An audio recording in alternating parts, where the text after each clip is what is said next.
Exam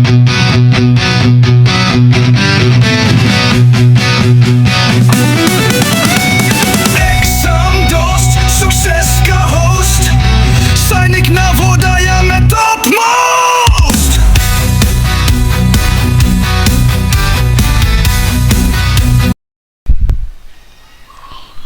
Next is the adverb of place. It tells us where something happens. For example, the children have gone out. Out comes for gone, so it is a adverb and it mentions about the place. So it is a adverb of place. Third one, adverb of time. It tells us when something happens. ये हमें बताता है कब कोई action हो रहा है. Action का टाइम बताएगा. The bus arrived an hour late. The word late comes for arrived and it shows the arrival time, so it is a adverb of time. ये जो word late है ये हमें आने का समय बता रहा है और arrive के लिए आ रहा है. arrive verb है, verb के लिए आने वाला word late हो जाएगा adverb और ये time की बात कर रहा है तो ये adverb of time हो जाएगा. Next is adverb of frequency. It tells us how often an action takes place, कि कोई भी action कितनी बार होता है. Example, she often visits her grand parent. Often visit के लिए आया है, विजिट वर्ब है और ऑफन ये बता रहा है कि वो लगातार रेगुलरली अपने ग्रैंड पेरेंट्स को विजिट करती है, so it will be adverb of frequency. Finally adverb of degree. It tells us about the intensity और डिग्री ऑफ एन एक्शन और अ क्वालिटी, कि कोई भी चीज किस लेवल तक हो रही है, किस एक्सटेंट तक हो रही है. The report is absolutely true, so adverb of degree. Interrogative, they will help to ask a question. When did you go there? Generally ये हमारे सिलेबस में नहीं है पर मेंशन किया हुआ है तो आप इसे देख सकते हैं. Let's move ahead. Look at the first sentence. Mahima started early. Early started के लिए आया है. Started verb है तो verb के लिए आने वाला word ये हो जाएगा adverb. Second example, Meenakshi started earlier than Mahima. Earlier verb started के लिए आया है तो adverb है. Third example, Mehak started the earliest of all the three. Earliest started के लिए आ रहा है, adverb है. अब आप you just have a basic comparison. In all the three sentences we are using the adverb early in three different forms. In the first it is used as early, in the second it is used as earlier, and in the third it is used as earliest. In the first we are only talking about Mahima, so we have used early. In the second we are comparing Meenakshi and Mahima, so we have used earlier. And in the third we are comparing Mehak with all the three, so comparison is between more than two, so we are using earliest. Now remember, this is the same form as we use in the adjectives. So what we can say, that adverb also has a comparison rule similar to that of adjective. तो हम adverb को भी जैसे adjectives को use करते हैं comparison के लिए, हम adverb को भी उसी तरह use कर सकते हैं. In all these sentences, the adverbs modify the verb started. In the first sentence, the adverb is used in the simple form. It is the positive degree. In the second sentence, the adverb is used to express a comparison between two things. It is the comparative degree. Third, in the third sentence, the adverb expresses a comparison between more than two things. So it is the superlative degree. Coming to the forms of adverb, how do we change the adverb? Adverb having one syllable, मतलब जिसमें एक single sound होती है, उसमें comparative form के लिए er लगाएंगे और सुपरलेटिव के लिए est. Example, fast positive form, faster comparative form, fastest superlative form. Long comparative form longer, superlative form longest. Slow positive degree, slower comparative degree, and slowest superlative degree. Now rules of converting the adverb ending with ly. The adverb ending with ly, their comparative and superlative form will be made by adding the word more and most.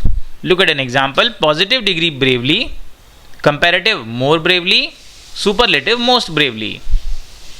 Positive degree gracefully, comparatively more gracefully, and superlative degree most gracefully. Swiftly, more swiftly, most swiftly. Like irregular adjectives, we also have irregular adverb forms. Look at an example. Well, better comparative degree, best is the superlative degree. Little, positive degree, less, comparative degree, and least is the superlative degree. Similarly, far, farther, and farthest. The next and the most important is the formation of adverbs. Adverbs are formed in many ways. Let's go and understand them. While most of the adverb of manner are formed by adding the ly at the end of the adjective. कई सारे जो adverb of manner हैं वो हम adjectives के and में ly लगाकर बनाते हैं. For example, foolish is adjective, उसका एडवर्ब फॉर्म हो जाएगा foolishly. Sweet is adjective, adverb form हो जाएगा sweetly. Quick is adjective, quick means Swift, adverb form हो जाएगा quickly. Now you see, foolishly, sweetly, and quickly, all these three are adverb of manner. Next, when the adjective ends in y preceded by a consonant, जब हमारा adjective y पर end हो और उसके पहले एक consonant आ जाए, then y is changed to I and ly is added to it. Look at an example. The first example is ready. The adjective is ending in y and before y comes a consonant d. तो जब भी हमारे adjective के last word एक y में and हो रहा हो और उसके पहले एक कॉन्सोनेंट आ रहा हो, तो इसकी जब आप एडवर्ब फॉर्म बनाएंगे तो y हटाकर हमें I लगाना होगा और उसके बाद एंड में हमें ly लगाना होगा. Ready will become readily, merry will become merrily, lazy will become lazily. Next, when the adjective ends in le, e is changed to y. जब हमारा एडजेक्टिव le पर एंड हो तो e हटाकर हमें y लगाना होता है. For example, double, it is ending with e and before that there is a l, so it is ending with le. तो जब हमारा एडजेक्टिव le पर एंड होगा तो e हटाकर हमें उसकी जगह y लगाना होगा. The adverb form of double will be doubly, horrible will be horribly, single will be singly. Now let us see some adverb form from verb. Sleep, sleepily, clever adjective, cleverly, day, daily, noise, noisily, double, doubly, horrible, horribly, creative, creatively, continuous, continuously, comparative, comparatively, desperate, desperately. So here we can see the different adverb forms which are made from verbs, adjectives and nouns. Now coming to the final part, the rules of placement of adverbs. The adverbs of manner are generally placed after the verb if the verb is intransitive. Intransitive verbs are those verbs which doesn't require any object to complete its meaning. Intransitive verb ऐसे verb होते हैं जिन्हें अपने meaning को complete करने के लिए किसी extra word की ज़रूरत नहीं पड़ती, मतलब इनका object of verb नहीं होता. Example से समझते हैं. मीता is shouting, यहाँ पर verb है shouting, जो कि एक intransitive verb है जो अपने आप में meaning को complete कर देता है. और यहाँ पर loudly जो कि shouting के लिए आया है वो एडवर्ब हो जाएगा. अब हमें यहाँ पर ये समझना है कि शाउटिंग जो इनट्रांजिटिव वर्ब है, इनट्रांजिटिव वर्ब के केस में एडवर्ब हमेशा बाद में लगाया जाएगा, आफ्टर द वर्ब लगाया जाएगा. Now let's see the second case, और after the object of verb if it is transitive. अगर हमारा वर्ब एक ट्रांजिटिव वर्ब है तो हम एडवर्ब को कहाँ लगाएंगे? ऑब्जेक्ट ऑफ वर्ब के बाद लगाएंगे। सेकेंड एग्जाम्पल देखिए, the girls played the guitar well. Played एक ट्रांजिटिव वर्ब है। ट्रांजिटिव वर्ब ऐसे वर्ब्स होते हैं जिन्हें अपनी मीनिंग को कंप्लीट करने के लिए एक एक्स्ट्रा वर्ड चाहिए। यहाँ पर प्लेड, द गर्ल्स प्लेड को कंप्लीट करने के लिए वर्ड चाहिए गिटार, तो गिटार हो जाएगा ऑब्जेक्ट ऑफ वर्ब। और ऐसे केस में जो ट्रांजिटिव वर्ब्स होंगे उसमें एडवर्ब ऑब्जेक्ट ऑफ वर्ब के बाद लगाया जाएगा। यहाँ पर वेल गिटार के बाद आया है, वेल एक एडवर्ब है और उसे हमने लगाया है ऑब्जेक्ट ऑफ वर्ब के बाद। So adverb of manner are generally placed after the verb if the verb is intransitive and after the object of the verb if it is transitive. Now like the adverb of manner, adverb of place and adverb of time all are also placed after the verb if the verb is intransitive and after the object of verb if it is transitive. Let's understand through an example. Put the boxes here. Second example, it snowed yesterday. So here you can see that in the first sentence the adverb of place here is placed after the verb put and after the object of verb boxes. Second example, it snowed yesterday. Here the verb is snowed, which is a intransitive verb, and the adverb of time yesterday is placed after the intransitive verb. तो अगर हमारा verb intransitive है तो हम adverb को verb के बाद place करेंगे और अगर हमारा verb transitive है तो हम adverb को object of verb boxes के बाद place करेंगे। It is similar to adverb of manner. Adverb of frequency, adverb of degree and sometimes adverb of manner. They are placed between the subject and the verb if the verb consists of only one word. तो अगर sentence में verb हमारा एक ही word है, कई बार sentences में एक से ज़्यादा वर्ब भी होते हैं, लेकिन अगर सेंटेंस में एक ही वर्ब है तो एडवर्ब ऑफ फ्रीक्वेंसी, डिग्री और कभी कभी एडवर्ब ऑफ मैनर को सब्जेक्ट और वर्ब के बीच में लगाया जाएगा।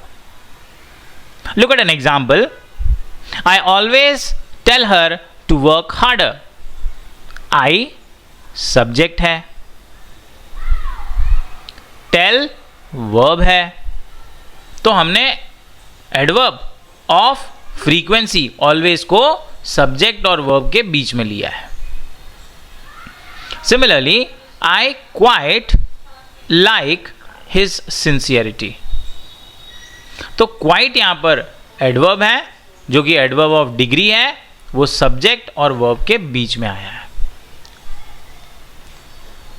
Third example, I clearly asked him the price. I यहाँ पर सब्जेक्ट है, asked यहाँ पर वर्ब है और एडवर्ब क्लियरली सब्जेक्ट और वर्ब के बीच में आया है। तो adverb of frequency, adverb of degree and sometimes adverb of manner subject और वर्ब के बीच में आएंगे। Coming to the next part, the adverb of frequency, adverb of degree and sometimes adverb of manner, they are placed between the subject and the verb if the verb consist of only one word. तो अगर हमारे sentence में एक ही verb है तो adverb of frequency, degree और कभी कभी एडवर्ब ऑफ मैनर को हम सब्जेक्ट ऑफ वर्ब के बीच में प्लेस करते हैं। Look at first example here. The first example, I is the subject, tell is the verb. तो ऑलवेज जो एडवर्ब है ये हमने सब्जेक्ट और वर्ब के बीच में लगाया है। However in this sentence there is one more adverb which is harder. Next, I quite like his sincerity. Sentence में आई सब्जेक्ट है, लाइक वर्ब है और क्वाइट जो कि एडवर्ब ऑफ डिग्री है ये सब्जेक्ट और वर्ब के बीच में आया है। Third example, I clearly asked him the price. I is the subject, asked is the verb and clearly जो कि एडजेक्टिव ऑफ मैनर है it comes between the subject and the verb. तो जब adverb of frequency, degree and sometimes adverb of manner subject और verb के बीच में आते हैं.